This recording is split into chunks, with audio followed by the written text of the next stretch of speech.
Hello students, हम Indian polity M Laxmikant के 6th addition को स्टडी कर रहे थे और अपने प्रीवियस लेक्चर्स में हमने 7th चैप्टर को स्टार्ट किया था जो कि है फंडामेंटल राइट्स। और स्टूडेंट अपने प्रीवियस लेक्चर में हमने right to freedom of religion को स्टार्ट कर दिया था जिसमें कि हमने आर्टिकल 25 को स्टडी कर लिया था। और आज हम स्टार्ट करेंगे आर्टिकल 26 को। आर्टिकल 26 का सब्जेक्ट मैटर क्या है? Freedom to manage religious affairs. ठीक है, क्या किया गया है कि इस चीज़ की फ्रीडम दी गई है कि अपने रिलीजियस अफेयर्स को क्या है, खुद मैनेज किया जा सकता है। लेकिन स्टूडेंट इसमें ध्यान देने वाली बात है कि ये किसके लिए राइट दिया गया है। जैसा कि हमने आर्टिकल 25 में क्या पढ़ा था कि उसमें सभी सिटीजन्स को, ठीक है, आर्टिकल 25 में हमने पढ़ा था कि सभी सिटीजन्स को क्या दिया गया था, इस चीज़ की इंडिपेंडेंस दी गई थी, इस चीज़ की फ्रीडम दी गई थी कि वो क्या कर सकते हैं, अपने अकॉर्डिंग किसी भी रिलीजन को क्या कर सकते हैं, प्रोफेस कर सकते हैं, प्रैक्टिस कर सकते हैं और उस रिलीजन का प्रोपेगेशन कर सकते हैं। ठीक है, और आर्टिकल 25 जो था वो क्या था, सभी सिटीजन्स के लिए इंडिविजुअल लेवल पर दिया जाता था। लेकिन स्टूडेंट ये जो आर्टिकल 26 है इसमें जो freedom to manage religious affairs है ये किसको दिया गया है, ये प्रोवाइड कराया गया है जो रिलीजियस डिनोमिनेशंस होती हैं। ठीक है, जो कोई भी रिलीजियस इंस्टीट्यूशंस होते हैं, जो कोई भी धार्मिक संस्थाएं होती हैं उनको दिया गया है। ठीक है, और any of its section shall have the following rights. Article 25 क्या करता है, किसी भी रिलीजियस डिनोमिनेशन को, किसी भी धार्मिक संस्था को, किसी भी रिलीजियस इंस्टीट्यूशन को या फिर उसके किसी भी सेक्शन को यानी उसके किसी भी पार्ट को, ठीक है, उसकी किसी भी शाखा को निम्नलिखित जो है अधिकार प्राप्त कराता है। ठीक है, आर्टिकल 26 के अकॉर्डिंग क्या है, ये राइट्स दिए जाते हैं जिसमें से पहला राइट है right to establish and maintain institutions for religious and charitable purposes. Article 26 के थ्रू किसी भी जो ये रिलीजियस डिनोमिनेशंस हैं, किसी भी धार्मिक संस्था को क्या अधिकार दिया जाता है, ये राइट दिया जाता है कि वो रिलीजियस और चैरिटेबल पर्पसेस के लिए किसी भी इंस्टीट्यूशन को क्या कर सकती हैं, एस्टैब्लिश कर सकती हैं, उसको स्थापित कर सकती हैं और उसको मेंटेन कर सकती हैं। ये दिया गया है राइट अंडर आर्टिकल 26 में। और दूसरा राइट क्या दिया गया है रिलीजियस डिनोमिनेशन में, जो कि हमारे आर्टिकल 26 का जो मेन हेडिंग है वही क्या है, एक राइट के रूप में है जो आर्टिकल 26 के अंडर जो रिलीजियस डिनोमिनेशंस को दिया गया है या फिर उनके किसी भी पार्ट को या फिर उनके किसी भी सेक्शन को दिया गया है। ठीक है, यानी क्या हो यहाँ पर ये है, सेक्शन कहने का मतलब ये है कि जैसे कोई भी रिलीजियस डिनोमिनेशन है, कोई भी धार्मिक संस्था है तो उसकी कोई भी जो शाखा होती हैं, कोई भी जो उसकी क्या होती हैं, उसके साथ जुड़ी हुई संस्थाएँ होती हैं वो भी क्या आएंगी, रिलीजियस डिनोमिनेशन में ही आएंगी और उनको भी क्या है, ये राइट्स प्रोवाइड कराए जाएंगे। ठीक है, जिसमें कि दूसरा राइट है right to manage its own affairs in matters of religion. ये जो रिलीजियस डिनोमिनेशन है इनको क्या राइट दिया गया है कि ये अपने रिलीजन से रिलेटेड जो भी मैटर्स हैं उनको क्या हैं, खुद सॉल्व करने के लिए ऑथराइज हैं, खुद मैनेज करने के लिए ऑथराइज्ड हैं, उनको इस चीज़ का राइट दिया गया है अंडर आर्टिकल 26। इसमें अंडर आर्टिकल 26 क्या है, जो थर्ड राइट प्रोवाइड कराया गया है किसी भी रिलीजियस डिनोमिनेशन को या फिर उसके किसी भी पार्ट को, किसी भी सेक्शन को, उसकी किसी भी शाखा को ये राइट दिया गया है कि वो क्या कर सकती है, किसी भी मूवेबल या इमूवेबल प्रॉपर्टी को एक्वायर कर सकती है, उसका अधिग्रहण कर सकती है और उसका अपने अकॉर्डिंग यूज़ कर सकती है। ठीक है, मीन्स कि क्या है, और उसको अपने रिलीजियस और चैरिटेबल पर्पसेस के लिए उसको यूज़ कर सकती है, वो जैसे भी चाहे उसका यूज़ कर सकती है। चाहे अगर क्या करे, कोई रिलीजियस डिनोमिनेशन है, कोई अगर हॉस्पिटल बनवा देती है या फिर बच्चों के लिए स्कूल बनवा देती है, ठीक है, अगर ऐसे भी कार्य किए जाते हैं तो ये इस चीज़ का भी उसको क्या है, राइट है। ठीक है, नेक्स्ट है right to administer such property in accordance with law. और ये कहा गया है कि ऐसी जो भी मूवेबल या इमूवेबल प्रॉपर्टी है जिसका कि अधिग्रहण किया जाता है, जिसको एक्वायर किया जाता है किसी भी रिलीजियस डिनोमिनेशन के द्वारा या उसकी किसी भी शाखा के द्वारा, तो क्या किया जाएगा, उस प्रॉपर्टी का जो एडमिनिस्ट्रेशन है, जैसे कि कोई हॉस्पिटल बना दिया या फिर कोई अनाथालय बना दिया, ये सब चीज़ें अगर की जाती हैं उसके द्वारा कि जिससे क्या हो, समाज के कल्याण के लिए अगर कोई भी काम किया जाता है या रिलीजियस बेसिस पर भी कोई जैसे गौशालाएं बनाई जाती हैं, ठीक है, तो अगर ऐसा किया जाता है तो उसके एडमिनिस्ट्रेशन का जो राइट है वो लेकिन लॉ को फॉलो करते हुए किया जा सकता है। रिलीजियस डिनोमिनेशन को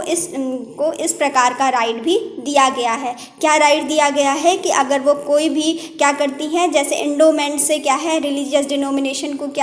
दान में बहुत सारे पैसे मिलते हैं, अगर उनका संग्रह होता है बहुत सारा, तो वो क्या कर सकती हैं, अगर वो चाहें तो जैसे कई बार गौशालाएं बनाई जाती हैं, अनाथालय बनाए जाते हैं, हॉस्पिटल्स बनाए जाते हैं,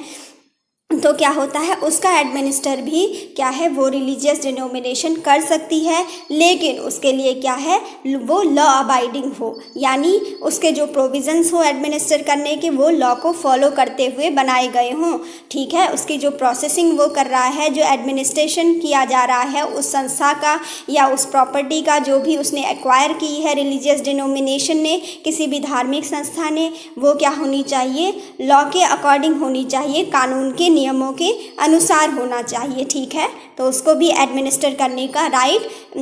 रिलीजियस डिनोमिनेशन को दिया गया है, ठीक है।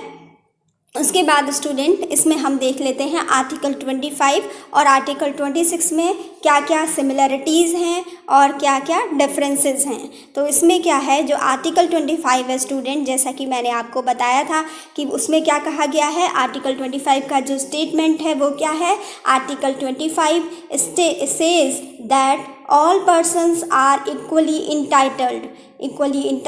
to freedom of conscience, ठीक है, freedom of conscience and the right to freely practice and propagate religion। क्या कहा गया इसमें कि सभी पर्सन को इक्वली इंटाइटल किया गया है और उनको क्या दी गई है, फ्रीडम ऑफ कंसियंस दी गई है, राइट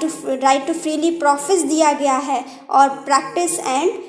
प्रोपोगेट रिलीजन, इस चीज़ का भी राइट दिया गया है। किसके लिए दिया गया है, सभी पर्सन को। तो स्टूडेंट ये आर्टिकल 25 जो रिलीजियस बेसिस पर फ्रीडम प्रोवाइड कराता है, वो कराता है इंडिविजुअल पर्सन को, जिसमें कि हम बात करते हैं किसकी, ऑल पर्सन्स की, ठीक है। जबकि जो आर्टिकल 26 है, जैसा कि मैंने अभी आपको बताया कि आर्टिकल 26 किसके लिए है, बेसिकली ये रिलीजियस डिनोमिनेशंस के लिए है, यानी जो धार्मिक संस्थाएं होती हैं या फिर उनकी कोई भी शाखाएं या उपशाखाएं हो या फिर उनका कोई भी सेक्शन हो, उनका कोई भी पार्ट हो, ठीक है। तो यही यहाँ पे बताया गया है कि जो आर्टिकल 26 है वो क्या करता है, जो रिलीजियस डिनोमिनेशंस हैं या फिर उनके कोई भी सेक्शंस हैं, मींस उनके पार्ट या उनकी जो भी सब पार्ट्स हैं, उनको उनको राइट्स प्रोवाइड कराता है, ठीक है, रिलीजन से रिलेटेड। तो अब आप समझ गए होंगे कि आर्टिकल 25 और आर्टिकल 26 में क्या डिफरेंस है। आर्टिकल 25 क्या है, इंडिविजुअल पर्सन को इंडिविजुअल बेसिस पर हर इंडियन सिटीजन को right to freedom of religion को गारंटीज देता है, गारंटी करता है, ठीक है। उसको उस चीज़ की गारंटी देता है कि आपको इंडिविजुअल लेवल पर right to freedom of religion under article 25 दिया गया है। जबकि आर्टिकल 26 में हम पढ़ते हैं कि किसको राइट दिए गए हैं, फ्रीडम ऑफ रिलीजन से रिलेटेड वो राइट दिए गए हैं रिलीजियस डिनोमिनेशन या फिर उनके अदर सेक्शंस को, उनके अदर पार्ट्स को, उनकी जो भी शाखाएं या उपशाखाएं उनसे जुड़ी हुई हैं, उन सभी को क्या दी जाती है, धार्मिक इंडिपेंडेंस दी जाती है, कुछ फ्रीडम ऑफ रिलीजन प्रोवाइड कराई जाती है। उसके जो प्रोविजंस हैं रिलीजियस डिनोमिनेशन के लिए वो हम स्टडी करते हैं अंडर आर्टिकल 26। और स्टूडेंट्स जो आर्टिकल 26 है वो क्या करता है, कलेक्टिव फ्रीडम ऑफ रिलीजन को प्रोटेक्ट करता है। कलेक्टिव फ्रीडम ऑफ रिलीजन का मीन्स ये है स्टूडेंट कि जैसे क्या है, कोई भी रिलीजियस डिनोमिनेशन है, ठीक है, कोई भी संस्था है तो उसका वो ध्यान रखता है, जबकि जो आर्टिकल 25 है वो किसको राइट प्रोवाइड कराता है, आर्टिकल 25 इंडिविजुअल लेवल पर पर्सन्स को right to freedom of religion का जो राइट है वो प्रोवाइड कराता है। Like the rights under Article 25, the rights under Article 26 are also subject to public order, morality and health। और स्टूडेंट्स इसमें इन दोनों में क्या है, अभी तक हमने डिफरेंसेस पढ़े कि दोनों में क्या क्या डिफरेंस है। अब हम पढ़ रहे हैं कि आर्टिकल 25 और आर्टिकल 26 में क्या सिमिलरिटी है। इसमें ये कहा गया है कि आर्टिकल 25 और आर्टिकल 26 से रिलेटेड जितने भी राइट्स हम सिटीजन्स को दिए गए हैं, चाहे वो सिटीजन्स को इंडिविजुअल लेवल पे दिए गए हों जो कि आर्टिकल 25 से प्रोवाइड कराए जाते हैं, चाहे वो आर्टिकल 26 के थ्रू दिए गए हों जो कि रिलीजियस डिनोमिनेशन को प्रोवाइड कराए जाते हैं। ये कहा गया है कि जब आप इन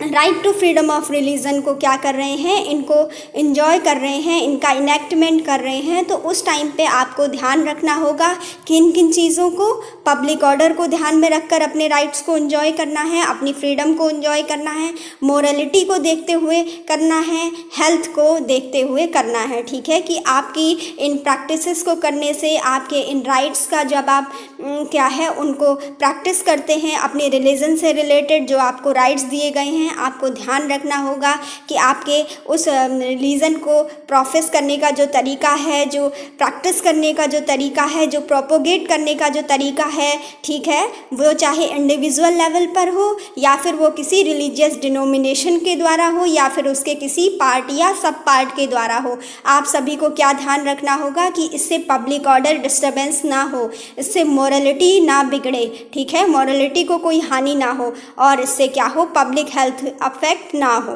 ठीक है, ये हमने आर्टिकल 25 और आर्टिकल 26 के बीच कुछ डिफरेंसेस को और कुछ सिमिलरिटीज़ को स्टडी किया।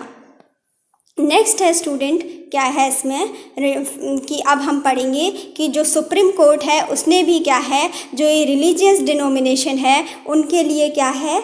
3 कंडीशंस को बताया था। कहा कि किसी भी संस्था को, किसी भी जो इंस्टीट्यूशन है उसको रिलीजियस डिनोमिनेशन कहा जाए, ठीक है, इस चीज़ के लिए क्या होगा, उसको क्या होगा, उसकी 3 कंडीशंस उसको फॉलो करनी होंगी। ये सुप्रीम कोर्ट के द्वारा कहा गया कि तब ऐसी संस्था को क्या कहा जाएगा, रिलीजियस डिनोमिनेशन कहा जाएगा, जब ये 3 पैरामीटर्स को क्या करती है, कंप्लीट करती है, जिसमें कि पहला है it should be a collection of individuals who have a system of belief, doctrines which they regard as conducive to their spiritual well-being। ये कहा गया है कि जो ये religious denomination अगर कोई भी बनती है तो वो क्या होनी चाहिए, कुछ इंडिविजुअल लोगों का एक कलेक्शन होना चाहिए, ठीक है, समूह होना चाहिए उसमें लोगों का, जिनका कि क्या हो, एक क्या हो, सिस्टम ऑफ बिलीफ हो, उनके कुछ डॉक्ट्राइंस हो, उनके कुछ वो क्या करते हो, कुछ क्या हो, उनके प्रिंसिपल्स को वो फॉलो करते हो, कुछ डॉक्ट्राइंस को वो फॉलो करते हो, ठीक है, और उसके बाद क्या हो कि वो क्या करते हो, किसी भी स्पिरिचुअल वेलबीइंग के लिए वो ये सब कर रहे हो, ठीक है, वो क्या कर रहे हो, उनका जो उद्देश्य हो वो स्पिरिचुअल वेलबीइंग हो, ताकि क्या हो, स्पिरिचुअल वेलबीइंग हो सके सबकी, और वो कलेक्शन ऑफ इंडिविजुअल हो जिनका कि क्या हो, एक अपना डॉक्ट्राइन हो, एक क्या हो, सिस्टम ऑफ बिलीफ को वो फॉलो करने वाले हों, ठीक है। उसके बाद नेक्स्ट है it should have a common organisation. ये कहा गया है कि वो क्या होना चाहिए, जो ये कलेक्शन ऑफ इंडिविजुअल हैं और जो ये लोग हैं ये सब क्या होनी चाहिए, एक कॉमन ऑर्गेनाइजेशन में होनी चाहिए, ठीक है, ये कहा गया है। और थर्ड कंडीशन दी गई है कि किसी भी जो रिलीजियस कोई भी इंस्टीट्यूशन है उसको कोई भी इंस्टीट्यूशन है उसको हम कब रिलीजियस डिनोमिनेशन कहेंगे, ठीक है, कब रिलीजियस इंस्टीट्यूशन कहेंगे, उसके लिए ये 3 कंडीशन या 3 प्रॉपर्टीज़ दी गई हैं, जिसमें पहला हमने पढ़ लिया कि क्या होना चाहिए, कुछ इंडिविजुअल्स यानी कुछ लोगों का क्या होना चाहिए, कलेक्शन होना चाहिए, जो कि क्या हो, उनका क्या हो, एक पर्टिकुलर सिस्टम ऑफ बिलीफ हो, उनके कुछ अपने डॉक्ट्राइंस को फॉलो करते हो, कुछ उनके अपने प्रिंसिपल्स हों, ठीक है। उन पर वो काम करते हो और उनका जो उद्देश्य होना चाहिए वो क्या होना चाहिए, स्पिरिचुअल वेलबींग होना चाहिए। ठीक है। और दूसरी कंडीशन हमने पढ़ी कि उन सब का क्या होना चाहिए, अगर कोई भी संस्था है तो उसका क्या होना चाहिए, एक कॉमन ऑर्गेनाइजेशन होना चाहिए, एक क्या होना चाहिए, एक कॉमन संगठन होना चाहिए। ठीक है। एक ही संगठन में वो क्या होने चाहिए, सबके सब उससे मिले हुए होने चाहिए, जुड़े हुए होने चाहिए। थर्ड कंडीशन दी गई है कि it should be designated by A distinctive name. ये कहा गया है कि इसको क्या किया जाएगा, एक डिस्टिंक्टिव नेम दिया जाएगा। फिर क्या किया जाएगा कि उस रिलीजियस डिनोमिनेशन को या फिर कोई भी संस्था है उसका क्या होना चाहिए, एक अलग से उसको एक नेम से डेजिग्नेट किया जाना चाहिए, एक डिफरेंट उसका नेम होना चाहिए। जैसे स्टूडेंट क्या है, रामकृष्ण मिशन, ये क्या है, एक नाम है। ठीक है। डिस्टिंक्टिव नेम दिया गया है तो ये क्या है, एक रिलीजियस डिनोमिनेशन है, इसको क्या है, धार्मिक संस्था कहा गया है। तो ये क्या है, इसके लिए ये ज़रूरी है, इसको सुप्रीम कोर्ट ने कहा अपने डिसीजन में कि कोई भी जो धार्मिक संस्था तभी कहलाएगी कोई भी संस्था जब ये क्या करती है, इन 3 प्रॉपर्टीज़ को फॉलो करती हो, इन 3 प्रॉपर्टीज़ को कंप्लीट करती हो। जैसे कि देखिए अब क्या है, रामकृष्ण मिशन है, इसका क्या है, एक डिस्टिंक्टिव नेम है और इसमें क्या होगा, कुछ कलेक्शन ऑफ इंडिविजुअल्स होंगे जिनके कि क्या होंगे, एक सिस्टम ऑफ बिलीफ होगा, उनके अपने कुछ बेसिक डॉक्ट्राइंस होंगे, बेसिक प्रिंसिपल्स होंगे जिनके बेसिस पर वो अपने जो रिलीजियस फंक्शंस हैं उनको करते होंगे, जिससे कि और उसका ऑब्जेक्टिव क्या होगा कि सभी की क्या हो सके, स्पिरिचुअल वेलबींग्स हो सके। और दूसरा क्या है कि ये क्या होना चाहिए, जैसे रामकृष्ण मिशन है तो ये क्या है, इसके लिए अपना एक कॉमन ऑर्गेनाइजेशन होना चाहिए। और तीसरा क्या कंडीशन उसको फॉलो करना चाहिए कि उसका एक डेजिग्नेटेड नाम होना, उसको एक डेजिग्नेशन दिया जाना चाहिए, मीन्स कि उसको एक नाम दिया जाना चाहिए। जैसे कि इसको नाम दिया गया है रामकृष्ण मिशन। और स्टूडेंट ऐसे ही क्या है, रामकृष्ण मिशन और आनंद मार्ग, ये 2 क्या है, रिलीजियस डिनोमिनेशन है जो कि हिंदू धर्म के अंदर ही आती हैं। ठीक है। ये एग्जाम्पल भी हो गया और आपने ये कंडीशंस को भी समझ लिया कि हाँ, सुप्रीम कोर्ट के द्वारा ये रिलीजियस डिनोमिनेशन तो हम कहते हैं कि ये कोई धार्मिक संस्था तो है, लेकिन किसी भी संस्था को धार्मिक संस्था कहने के लिए उसको क्या है, इन 3 पैरामीटर्स को कंप्लीट करना होगा। और अगर हम किसी भी रिलीजियस डिनोमिनेशन का एग्जाम्पल लें तो वो क्या है, रामकृष्ण मिशन। ठीक है। और आनंद मार्ग, ये दोनों क्या हैं, दोनों ही रिलीजियस डिनोमिनेशन है, धार्मिक संस्था हैं जो कि किससे रिलेटेड है, हिंदू धर्म से रिलेटेड है, हिंदू धर्म के अंदर ये आती हैं। ठीक है। जो कि क्या है, इनके जो प्रिंसिपल्स हैं, स्पिरिचुअल वेलबींग्स हैं, ये किस बेसिस पर काम करती हैं, हिंदू रिलीजन के जो भी क्या है उसको आगे बढ़ाने के लिए ये काम करती हैं। इनका जो सिस्टम ऑफ बिलीफ है, डॉक्ट्राइंस हैं, वो सब क्या है, हिंदू धर्म के रिलीजन को आगे बढ़ाने के लिए और अपनी स्पिरिचुअल वेलबींग के लिए क्या है, ये सब इनको एस्टैब्लिश किया गया है। और स्टूडेंट उसके बाद क्या है, the Aurobindo society is not a religious denomination. लेकिन ये दिया गया है कि पौंडीचेरी में जो एक अरबिंदो सोसाइटी है वो क्या है, एक रिलीजियस डिनोमिनेशन नहीं है। तो स्टूडेंट्स ये था हमारा आर्टिकल 26। अब आप, मुझे लगता है कि आप अच्छे से इस चीज़ को समझ गए होंगे कि आर्टिकल 26 में जो right to freedom of religion दिया गया है वो किसके लिए प्रोवाइड कराया गया है, वो रिलीजियस डिनोमिनेशन के लिए प्रोवाइड किया गया है, या फिर इसके किसी भी सेक्शन के लिए, इसकी किसी भी शाखा के लिए, किसी भी उपशाखा के लिए कराया गया है। ठीक है। और फिर हमने इसमें पढ़ा कि आर्टिकल 25 और आर्टिकल 26 के बीच में क्या क्या डिफरेंसेस हैं और क्या क्या सिमिलरिटीज़ हैं। फिर हमने ये पढ़ा कि सुप्रीम कोर्ट ने रिलीजियस डिनोमिनेशन की डेफिनेशन में क्या है, उसको बताया कि अगर किसी भी संस्था को, किसी भी इंस्टीट्यूट को अगर हम रिलीजियस डिनोमिनेशन कह रहे हैं तो उसके लिए क्या क्या कंडीशन होनी चाहिए। इन 3 कंडीशन को भी हमने समझ लिया। तो हमने क्या है, आर्टिकल 26 को स्टडी कर लिया। अब स्टूडेंट्स, अब स्टार्ट करते हैं हम आर्टिकल 27 को, freedom from taxation for promotion of A religion. Student, जो आर्टिकल 26 है ये क्या है, किसी भी पर्सन को इस चीज़ की फ्रीडम देता है कि क्या है, उसको किसी भी रिलीजन के प्रमोशन के लिए क्या है, टैक्सेशन से क्या है, उसको फ्रीडम क्या है प्रोवाइड कराई गई है, उसको क्या है कोई भी बाध्य नहीं कर सकता है, किसी भी रिलीजन के द्वारा उसको कंपेल नहीं किया जा सकता है कि आप इतना कमाते हैं तो आप क्या है इतने % टैक्स क्या है किसी पर्टिकुलर रिलीजन के प्रचार के लिए या प्रसार के लिए आपको भरना होगा, ऐसा स्टेट के द्वारा नहीं कहा जा सकता है। ठीक है, ये इसमें हम पढ़ेंगे आर्टिकल 27 को। चलिए इसको स्टार्ट करते हैं। Article 27 lays down that no person shall be compelled to pay any taxes for the promotion or maintenance of any particular religion or religious denomination. ये कहा गया है कि जो आर्टिकल 27 है वो इस चीज़ को बताता है कि किसी भी पर्सन को कंपेल नहीं किया जा सकता है किस चीज़ के लिए, टू पे एनी टैक्सेस, किसी भी टैक्स को पे करने के लिए, फॉर द प्रमोशन ऑफ, ठीक है, किसी भी धर्म के प्रमोशन के लिए, किसी पर्टिकुलर धर्म के प्रमोशन के लिए या फिर उसके मेंटेनेंस के लिए, ठीक है, या फिर कोई भी रिलीजियस डिनोमिनेशन है वो क्या है किसी भी पर्सन से क्या नहीं कर सकती है, टैक्स देने के लिए उसको कंपेल नहीं कर सकती है, उसको बाध्य नहीं कर सकती है। लेकिन स्टूडेंट अगर क्या है कि जैसे आप देखते होंगे कि कई लोग क्या करते हैं जब मंदिरों में जाते हैं, जो भी रिलीजियस डिनोमिनेशंस होते हैं, जो भी ट्रस्ट होते हैं, तो वहाँ पे लोग क्या करते हैं काफ़ी दान करते हैं, काफ़ी इंडोमेंट्स जो भी संग्रह आता है, ठीक है, तो लोग क्या है अगर चाहें, अगर कोई भी इंडिविजुअल पर्सन है वो अपने धर्म के प्रचार के लिए किसी मंदिर में कोई भी पैसा देना चाहता है तो इस चीज़ के लिए वो फ्री है, ठीक है, वो अपनी श्रद्धा के अकॉर्डिंग वो देता है, या ये पूरी उसकी अपनी कंसाइंस के ऊपर डिपेंड करता है, अपनी कॉन्शियंस के ऊपर डिपेंड करता है।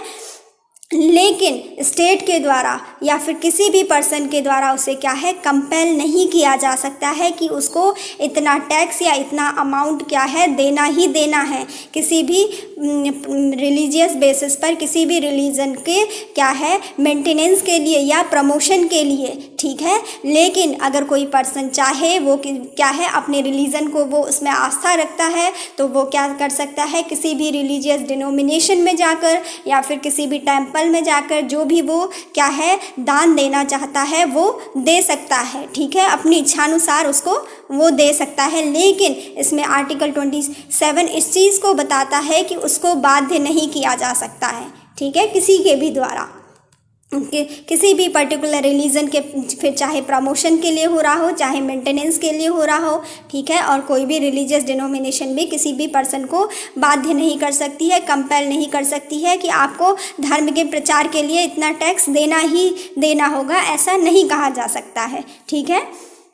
The state should not spend the public money collected by the way of tax for the promotion or maintenance of any particular religion. Students, इसमें ये भी कहा गया है आर्टिकल 27 में कि स्टेट के लिए भी प्रोविज़न आया है, स्टेट के लिए भी ये कहा गया है कि स्टेट को जो भी क्या है टैक्स में जो पैसा मिलता है, ठीक है, जो टैक्स कलेक्शन होता है, ठीक है, उसमें जो भी पैसा मिलता है तो उसका यूज़ क्या है वो उस पब्लिक मनी का यूज क्या है किसी भी पर्टिकुलर रिलीजन के प्रमोशन या मेंटेनेंस में नहीं कर सकता है, ठीक है। यहाँ तक कि स्टेट को भी ये कह दिया गया है अंडर आर्टिकल 27 कि स्टेट को भी ये राइट नहीं है कि वो जो पब्लिक मनी है जो कि टैक्स से कलेक्ट हुई है, ठीक है, जो क्या है लोगों के द्वारा टैक्स भरा जाता है, वो जो पब्लिक मनी है जो पब्लिक कलेक्शन है उसको क्या है स्टेट के द्वारा किसी पर्टिकुलर रिलीजन, ठीक है, किसी विशेष धर्म के क्या है प्रमोशन या मेंटेनेंस में स्टेट उसको खर्च नहीं कर सकता है, ठीक है। ये कहा गया है state should not spend, state को उसको जो पब्लिक मनी है जो कि टैक्स के कलेक्शन से आई है उसको क्या है किसी भी पर्टिकुलर रिलीजन के प्रमोशन या मेंटेनेंस में स्पेंड नहीं करना चाहिए, उसमें खर्च नहीं करना चाहिए। ये अंडर आर्टिकल 27 स्टेट के लिए भी प्रोविज़न किया गया है हमारे कॉन्स्टिट्यूशन में। This provision prohibits the state from favouring or patronising and supporting one religion over the other. इसमें ये कहा गया है स्टूडेंट कि जो आर्टिकल 27 है ये क्या है, इस चीज़ का प्रोविज़न देता है कि कोई भी स्टेट क्या है, किसी भी जो एक रिलीजन है उसको क्या है, उसको फेवर नहीं कर सकता है, उसको संरक्षण प्रदान नहीं कर सकता है, सपोर्ट नहीं कर सकता है किसी दूसरे धर्म के ऊपर। ठीक है, अगर स्टेट के लिए ये प्रोविज़न है कि अगर वो कर रहा है, अगर वो कोई काम कर रहा है तो वो सभी धर्मों को एक समान करते हुए वो क्या कर सकता है, उनके लिए प्रमोशन या मेंटेनेंस का काम कर सकता है। लेकिन ऐसा करना कि जिससे वो ऐसा लगे कि किसी एक धर्म को ही वो क्या कर रहा है, दूसरे धर्मों से अलग करते हुए उसको सपोर्ट प्रोवाइड कर रहा है, उसका फेवर कर रहा है, उसको संरक्षण प्रदान कर रहा है, तो ऐसा स्टेट के द्वारा प्रोहिबिट किया गया है। ठीक है, सभी धर्मों को समान माना गया है। ठीक है, this means that the taxes can be used for promotion or maintenance of all religion. देखिए स्टूडेंट्स, अभी हमने क्या पढ़ा था यहाँ पर कि क्या है, जो स्टेट है उसको इस चीज़ की मनाही थी कि जो टैक्स के द्वारा जो पब्लिक मनी कलेक्ट की जाती है उसको स्टेट क्या है, किसी भी पर्टिकुलर रिलीजन, किसी धर्म विशेष के प्रमोशन या मेंटेनेंस में नहीं यूज कर सकता है, नहीं खर्च कर सकता है। लेकिन इसमें ये बताया गया है किसी पर्टिकुलर रिलीजन के लिए नहीं कर सकता है, लेकिन अगर स्टेट चाहे तो इन टैक्स से जो कलेक्टेड पब्लिक मनी है, जो क्या है, जो पब्लिक मनी है उसका यूज़ किस में कर सकता है, सभी रिलीजन के मेंटेनेंस या प्रमोशन में समान रूप से वो कर सकता है, समान रूप से प्रोविज़न बना सकता है। लेकिन ऐसा ना करे स्टेट के द्वारा, ऐसा ना किया जाए कि किसी धर्म विशेष को क्या दिया जा रहा है,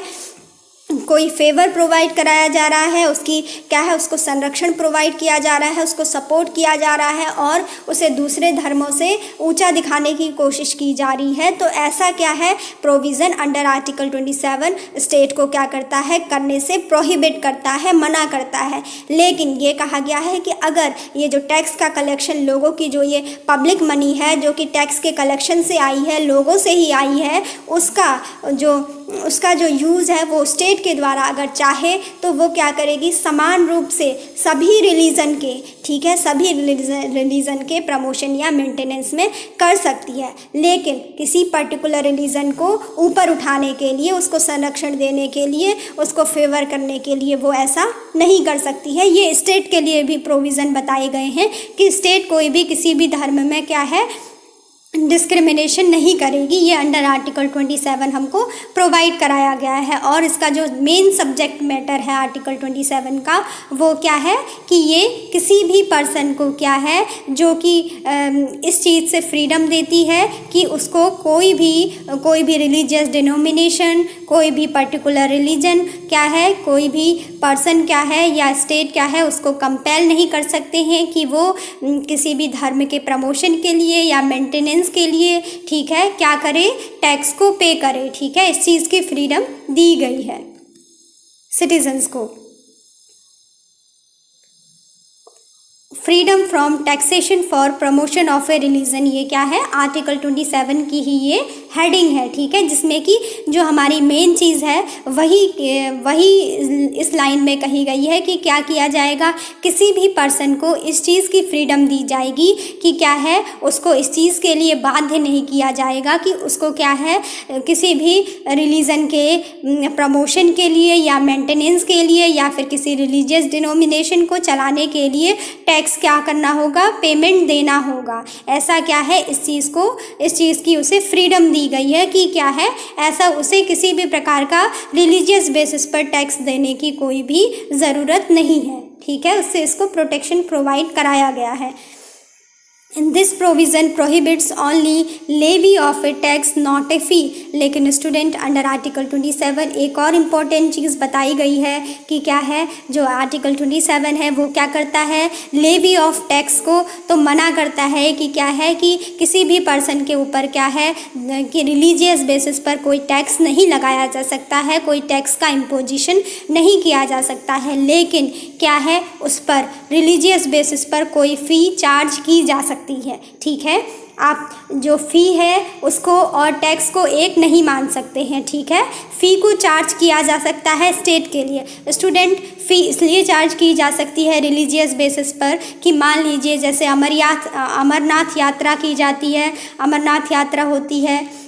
या फिर हज यात्रा होती है, तो इनके लिए क्या होता है, एडमिनिस्ट्रेशन के लिए जो यात्री हैं उनको क्या हो, कोई दिक्कत ना हो, उनको कुछ विशेष सुविधाएं प्रदान करने के लिए, ठीक है, उनकी जो पिलग्रिमेज है, जो उनकी धार्मिक यात्रा है, उसको क्या करने के लिए, उनकी तीर्थ यात्रा को क्या है, एक फ्लेक्सिबल बनाने के लिए, अच्छा बनाने के लिए क्या किया जाता है, उनसे फ़ी ली जाती है ताकि एडमिनिस्ट्रेशन को अच्छे से किया जा सके। और क्या है, जैसे हज यात्रा है उसके लिए रजिस्ट्रेशन की प्रोसेस होती है, ठीक है, उसमें कुछ फ़ी ली जाती है। ऐसे ही अमरनाथ यात्रा होती है हिंदुओं में, तो उसके लिए भी क्या है, स्टेट के द्वारा कुछ फ़ी ली जाती है ताकि उनको क्या है, उनकी तीर्थ यात्रा में क्या है, कुछ विशेष सुविधाएं प्रदान की जाएं, ठीक है। ऐसा क्या है, सभी धर्मों के लिए समान प्रोविज़न बनाए जाते हैं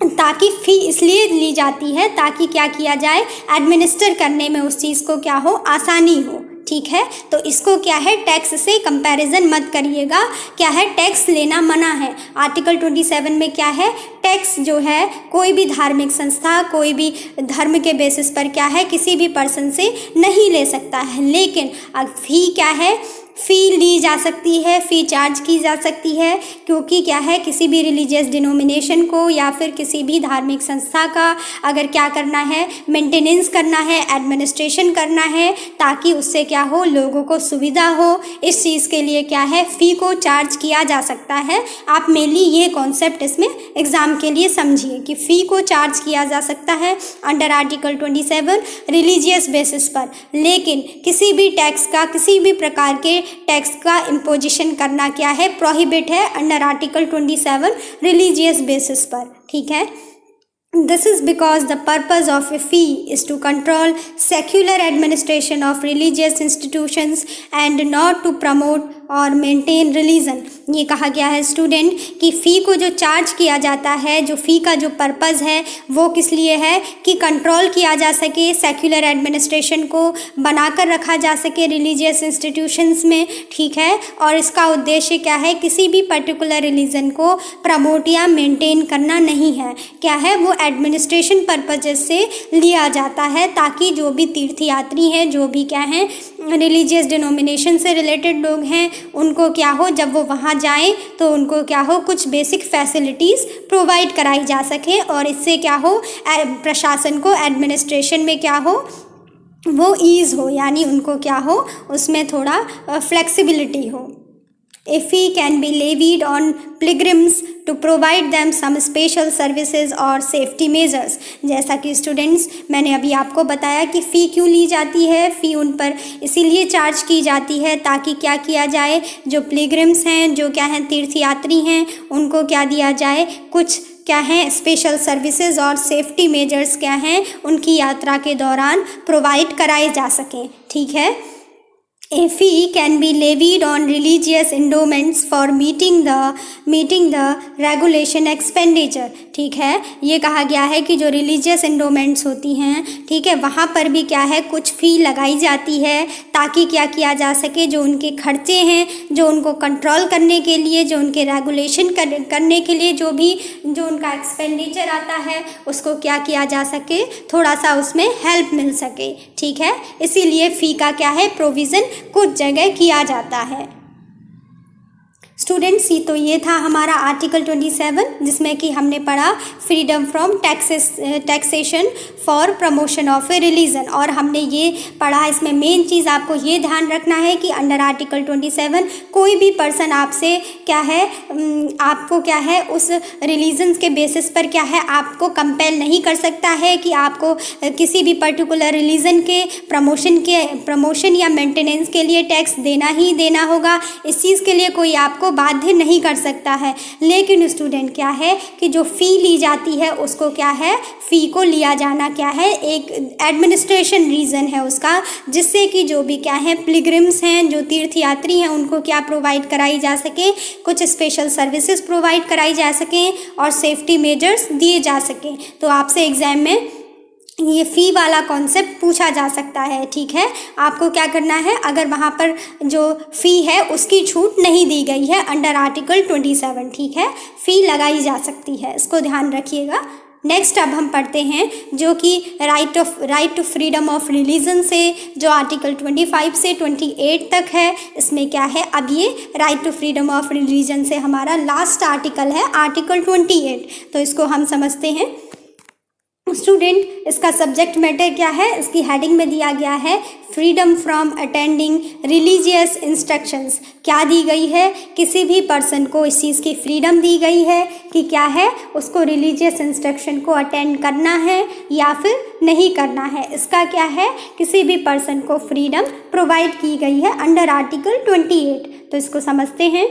Under Article 28, no religious instruction shall be provided in any educational institutions wholly maintained by the state funds. Student, इसमें ये कहा गया है कि आर्टिकल 25 इस चीज़ को बताता है कि कोई भी रिलीजियस इंस्टीट्यूशन जिसे कि क्या हो, पूरी तरीके से स्टेट फंड के द्वारा बनाया गया हो, ठीक है, स्टेट के पैसे के द्वारा मेंटेन किया गया हो, क्या है, ऐसे इंस्टीट्यूशन को क्या होगा, वहाँ पर कोई भी रिलीजियस इंस्ट्रक्शंस नहीं दिए जाएंगे। ये अंडर आर्टिकल 28 हम स्टडी करते हैं इस चीज़ की कि no religious instructions shall be provided in any educational institution, किसी भी ऐसे एजुकेशनल इंस्टीट्यूशन में जो कि wholly maintained out of state fund, जिसे कि क्या किया गया हो, पूरी तरीके से स्टेट फंड के द्वारा मेंटेन किया गया हो, स्टेट के द्वारा दिए गए क्या है, दिए गए पैसे से उसे बनाया गया हो, स्टेट फंड से उसे बनाया गया हो। कोई भी अगर ऐसा एजुकेशनल इंस्टीट्यूशन है तो वहाँ पर क्या होगा, किसी भी प्रकार के कोई रिलीजियस इंस्ट्रक्शंस नहीं दी जाएंगी, ठीक है, ये कहा गया है इसमें।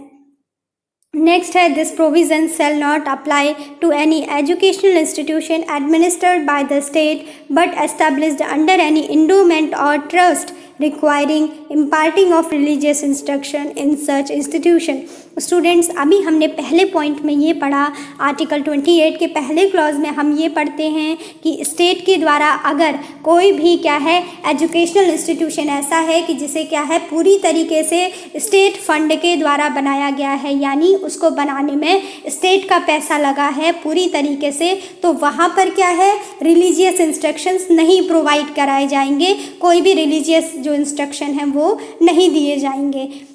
और जो इसका जो सेकंड पॉइंट है उसमें हम क्या पढ़ रहे हैं कि कोई भी ऐसा एजुकेशनल इंस्टीट्यूशन कि जिसको क्या है स्टेट के द्वारा एडमिनिस्टर किया गया है, लेकिन उसका जो एस्टेब्लिशमेंट है उस एजुकेशनल इंस्टीट्यूशन का, उसको किसके द्वारा बनाया गया है, किसी ट्रस्ट के द्वारा बनाया गया है या फिर किसी लोगों के द्वारा दान दिए गए या संग्रह किए गए पैसों के द्वारा उसको बनाया गया है या फिर किसी ट्रस्ट के द्वारा उसको बनाया गया है, तो वहाँ पर क्या है, ये प्रोविज़न अप्लाई नहीं होता है और वहाँ पर क्या किया जाएगा, उस इंस्टीट्यूशन में जो रिलीजियस इंस्ट्रक्शंस हैं उसको दिया जा सकता है, ठीक है। जबकि हमने पहले पॉइंट में ये पढ़ा कि ऐसे एजुकेशनल इंस्टीट्यूशन जिनको क्या है पूरी तरीके से स्टेट फंड के द्वारा बनाया गया है, वहाँ पर किसी भी प्रकार के रिलीजियस इंस्ट्रक्शंस को नहीं दिया जाएगा, ठीक है, रिलीजियस इंस्ट्रक्शंस को नहीं प्रोवाइड कराया जाएगा। मीन्स कि क्या है, कोई भी रिलीजियस इंस्ट्रक्शन, कोई भी धार्मिक जो शिक्षा है वो वहाँ पर नहीं दी जाएगी, धार्मिक जो रीति रिवाज हैं उन सब का ज्ञान वहाँ पे नहीं दिया जा सकता है। लेकिन स्टूडेंट, हमने दूसरे पॉइंट में ये पढ़ा कि कोई भी ऐसे एजुकेशनल इंस्टीट्यूशन जिनका एडमिनिस्ट्रेशन तो स्टेट के द्वारा ही किया जा रहा है, लेकिन जब उन एजुकेशनल इंस्टीट्यूशन को बनाया गया था, एस्टैब्लिश किया गया था, तो उनको किसके द्वारा बनाया गया, किसी ट्रस्ट के द्वारा बनाया गया या फिर इंडोमेंट के द्वारा। मीन्स कि जो लोगों के द्वारा जो पैसा क्या है संग्रह में आया होता है, दान दिया हुआ पैसा होता है, उसके द्वारा जब अगर ऐसी किसी भी एजुकेशनल इंस्टीट्यूशन का इस तरीके से क्या होता है, एस्टेब्लिशमेंट होता है, ठीक है, तो वहाँ पर क्या है, रिलीजियस इंस्ट्रक्शंस को दिया जा सकता है, ठीक है, वहाँ पर रिलीजियस इंस्ट्रक्शन अलाउड है। नेक्स्ट है, no person attending any educational institution recognised by the state or receiving aid out of the state funds shall be required to attend any religious instruction or worship in that institution without his consent। ये कहा गया है कि किसी भी educational institution को जो कि स्टेट के द्वारा रिकॉग्नाइज किया गया है। ठीक है स्टूडेंट्स, अब थर्ड पॉइंट ये बताया गया है कि कोई भी ऐसा एजुकेशनल इंस्टीट्यूशन जिसको कि स्टेट के द्वारा रिकॉग्नाइज किया गया है, जैसे कि क्या होता है कि कई एजुकेशनल इंस्टीट्यूशन बनते हैं, फिर उनको क्या होता है CBSE से क्या है मान्यता दी जाती है, एफिलिएटेड किया जाता है। ठीक है, ऐसे हम पढ़ते हैं एफिलिएटेड फ्रॉम CBSE या फिर AICTE, ऐसे करके जो भी बोर्ड हैं जिससे कि क्या है इस तरीके से स्टेट के द्वारा क्या है उन्हें क्या किया गया है, रिकॉग्नाइज किया गया है। ठीक है, एफिलिएटेड किया गया है स्टेट के द्वारा। तो ऐसे इंस्टीट्यूशंस के लिए भी बताया गया है कि जो क्या है जो ऐसे इंस्टीट्यूशन है जिनको स्टेट के द्वारा रिकॉग्नाइज किया गया है या फिर जो क्या करते हो स्टेट से जिनको क्या है फाइनेंशियल फंड क्या है सहायता के रूप में प्रदान किया जाता है, तो वहाँ पर क्या होगा किसी भी पर्सन को किसी भी प्रकार के रिलीजियस इंस्ट्रक्शन या वर्शिप को करने के लिए क्या है बाध्य नहीं किया जा सकता है। ठीक है, बिना उसके कंसेंट के क्या है कोई भी उसको रिलीजियस इंस्ट्रक्शन को या फिर वर्शिप को ऐसे एजुकेशनल इंस्टीट्यूशन में उसको बिना किसी पर्सन की कंसेंट के उसको बाध्य नहीं किया जा सकता है। हाँ, अगर वो उसमें अटेंड करना चाहता है, वो चाहता है उन रिलीजियस इंस्ट्रक्शंस को फॉलो करना चाहता है, वो उनको क्या है उनको प्रोफेस करना चाहता है, वर्शिप करना चाहता है उस एजुकेशनल इंस्टीट्यूशन में जो कि स्टेट के फंड के द्वारा बनाई गई है, उसको स्टेट के फंड के द्वारा क्या है थोड़ी बहुत सहायता प्रदान की गई है या फिर उसको स्टेट के द्वारा रिकॉग्निशन प्रोवाइड की गई है, तो ऐसे इंस्टीट्यूशन में भी कहा गया है कि अगर ये क्या है किसी भी पर्सन को कंपेल नहीं किया जा सकता है, अगर उसकी कंसेंट है तो वो अटेंड करेगा उन रिलीजियस इंस्ट्रक्शंस को या वर्शिप को जो कि उस एजुकेशनल इंस्टीट्यूशन में कराई जा रही हैं। और अगर क्या है उसका जो कंसेंट है, उसकी जो सहमति है वो इस चीज़ के लिए नहीं है तो वो नहीं करेगा अटेंड। ये क्या है उसकी अपनी विल पर डिपेंड करता है। और स्टूडेंट इसी से रिलेटेड ये कहा गया है कि अगर ऐसे एजुकेशनल इंस्टीट्यूशन में अगर कोई भी माइनर है, मींस कि ऐसा बच्चा है जिसकी एज क्या है 18 ईयर से कम है, तो उसके लिए क्या होगा उसकी जो कंसेंट होगी क्या होगी वो उसके गार्जियन से लेनी होगी। ठीक है, कि हम आपके बच्चे को क्या कर रहे हैं कुछ रिलीजियस इंस्ट्रक्शंस दे रहे हैं, कुछ वर्शिप्स हम करवा रहे हैं। ठीक है, तो अगर उसके लिए क्या होगा गार्जियन से कंसेंट लेनी होगी, तभी क्या है कोई भी एजुकेशनल इंस्टीट्यूशन जो कि स्टेट के द्वारा जिसको कोई भी एड प्राप्त हो रही है, कोई भी सहायता प्राप्त हो रही है स्टेट फंड से या फिर उसे स्टेट के द्वारा रिकॉग्नाइज किया गया है, तो उसको किसी भी प्रकार का रिलीजियस इंस्ट्रक्शन या वर्शिप कराने से पहले क्या होगा माइनर बच्चे के पेरेंट्स से क्या होगा कंसेंट लेना होगा कि क्या हम आपके बच्चे को क्या है इस प्रकार की रिलीजियस इंस्ट्रक्शंस दे सकते हैं या नहीं। ठीक है, तो ये हमने इसमें पढ़ा। नेक्स्ट है स्टूडेंट कि जो ये अभी हमने ये सब पॉइंट्स पढ़े, इन बेसिस पर क्या है आर्टिकल 25 क्या करता है, जो एजुकेशनल इंस्टीट्यूशंस हैं उनको 4 टाइप्स में क्लासिफाइड किया गया है। ठीक है, 4 टाइप्स में डिवाइड किया गया है अंडर आर्टिकल 24 एजुकेशनल इंस्टीट्यूशंस को। ठीक है, जिसमें कि जो पहले टाइप के एजुकेशनल इंस्टीट्यूशन हैं वो क्या हैं institutions Holi maintained by the state. ऐसे एजुकेशनल इंस्टीट्यूशन कि जिनको क्या है पूरी तरीके से स्टेट के द्वारा ही मेंटेन किया गया है, मींस पूरी तरीके से ही उनको स्टेट फंड के द्वारा ही बनाया गया है। ठीक है, तो ये क्या हो गया एजुकेशनल इंस्टीट्यूशन का एक टाइप हो गया। तो सेकंड टाइप के एजुकेशनल इंस्टीट्यूशन क्या है, ऐसी एजुकेशनल इंस्टीट्यूशंस जिनको क्या है institutions administered by the state, जिनको स्टेट के द्वारा एडमिनिस्टर्ड किया जा रहा है, उनका प्रशासन जो उनकी सारी चीज़ें हैं वो क्या है एडमिनिस्ट्रेशन स्टेट के द्वारा चलाया जा रहा है उस एजुकेशनल इंस्टीट्यूशन का। ठीक है, बट एस्टेब्लिश्ड एनी एंडोमेंट और ट्रस्ट, लेकिन उनको क्या है किसी भी ट्रस्ट या फिर एंडोमेंट, जैसा कि मैंने आपसे कहा कि संग्रह में या फिर लोगों के द्वारा दान किए गए पैसे से उसको बनाया गया है, या ट्रस्ट के द्वारा उसको बनाया गया है, लेकिन उसका जो एडमिनिस्ट्रेशन का प्रोसेस है उस एजुकेशनल इंस्टीट्यूशन का, वो स्टेट के द्वारा बनाया गया हो। तो ऐसा एजुकेशनल इंस्टीट्यूशन क्या है,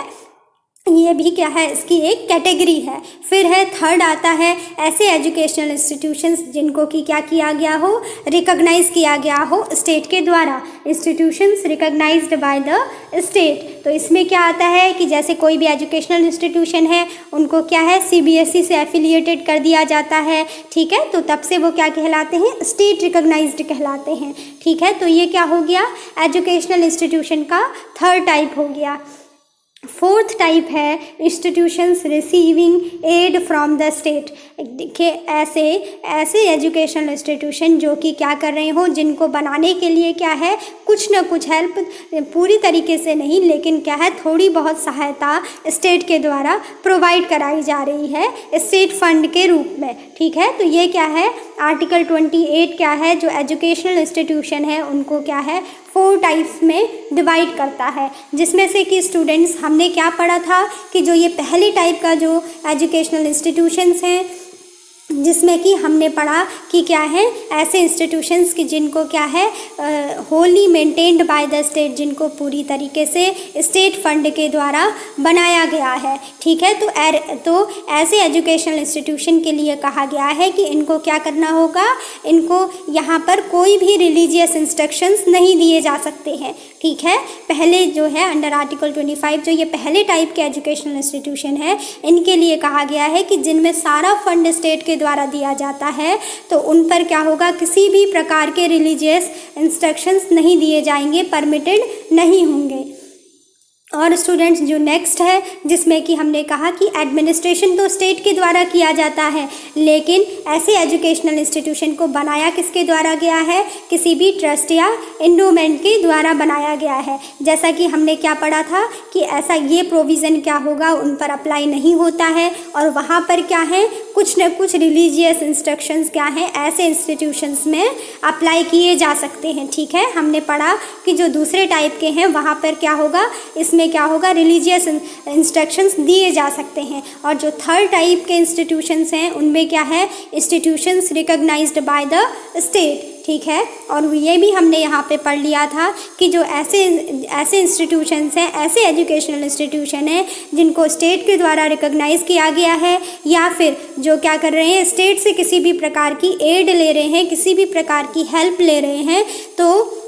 उनको क्या होगा, अगर रिलीजियस इंस्ट्रक्शंस देने हैं तो क्या करना होगा, वो क्या है, उस पर्सन की, ठीक है, उसके लिए क्या होगा, उस पर्सन की कंसेंट के बेसिस पर ही वो क्या है, उसको रिलीजियस इंस्ट्रक्शन दे सकते हैं। ऐसे इंस्टीट्यूशन जो कि क्या हो, स्टेट के द्वारा रिकॉग्नाइज किए गए हों, ये बेसिस का, ये क्या है, इस बेस पर है कि उस पर्सन का कंसेंट अगर है, अगर वो चाहता है तो वो क्या होगा, उसको अटेंड कर सकता है रिलीजियस इंस्ट्रक्शंस को। अगर वो ना चाहे तो वो नहीं कर सकता है, इस चीज़ की उसको क्या है, फ्रीडम है। और स्टूडेंट जो ये क्या है, फोर्थ टाइप के जो एजुकेशनल इंस्टीट्यूशंस थे, इसमें क्या था, जो कि क्या थे, एड ले रहे थे स्टेट से, जिनको कोई ना कोई हेल्प प्रोवाइड कराई जा रही थी, थोड़ा बहुत फंड प्रोवाइड कराया जा रहा था। तो इनके लिए भी यही नियम है कि क्या है, ये भी क्या कर सकते हैं, रिलीजियस इंस्ट्रक्शंस को दे सकते हैं, लेकिन क्या है, इनको अटेंड करना किसी भी पर्सन के लिए क्या है, उसकी कंसेंट पर क्या है, डिपेंड करता है। अगर उसकी इच्छा है तो क्या करेगा, वो रिलीजियस इंस्ट्रक्शंस को जो इनके द्वारा, ऐसी एजुकेशनल इंस्टीट्यूशन के द्वारा दी जा रही हैं, वो अगर वो चाहता है तो वो उसको अटेंड करेगा, नहीं तो अगर वो चाहे तो अटेंड नहीं कर सकता है। और उसके लिए क्या है, अगर कोई इन दोनों के लिए जो थर्ड और फोर्थ टाइप के हैं, हमने इसमें पढ़ा था कि क्या है, अगर कोई माइनर बच्चा है, ठीक है, तो उसके लिए क्या होगा, 18 ईयर्स से कम का स्टूडेंट है या कम का चाइल्ड है, तो उसके लिए क्या होगा, उसके पेरेंट्स से क्या होगी, कंसेंट लेनी होगी कि हम क्या कर रहे हैं, कोई भी रिलीजियस इंस्ट्रक्शंस क्या कर रहे हैं, ये दे रहे हैं, तो क्या है, हम आपके चाइल्ड को दे सकते हैं या नहीं। अगर पेरेंट्स कहते हैं कि हाँ, हमें कोई प्रॉब्लम नहीं है, आप इन रिलीजियस इंस्ट्रक्शंस को हमारे चाइल्ड को प्रोवाइड कराइए, तो क्या है, तब से उसको प्रोवाइड कराई जाएंगे, नहीं तो क्या है, वो उसको क्या है, वो बाध्य नहीं किया जा सकता है, उसको वो रिलीजियस इंस्ट्रक्शन नहीं दिए जाएंगे, ठीक है। तो स्टूडेंट्स, हमने क्या है आर्टिकल 28 को भी समझ लिया। आई होप कि आपको समझ आया हो। तो हमने क्या है यहाँ पर राइट टू फ्रीडम को कंप्लीट कर लिया, जो कि जिसके सारे प्रोविजंस हमने आर्टिकल 25 से आर्टिकल 28 तक स्टडी कर लिया। आई होप स्टूडेंट्स कि आपको समझ आया हो। तो अभी का लेक्चर यहीं पे रखते हैं और अपने नेक्स्ट लेक्चर में हम आर्टिकल 29 को स्टडी करेंगे। ठीक है, तो थैंक्स फॉर वॉचिंग।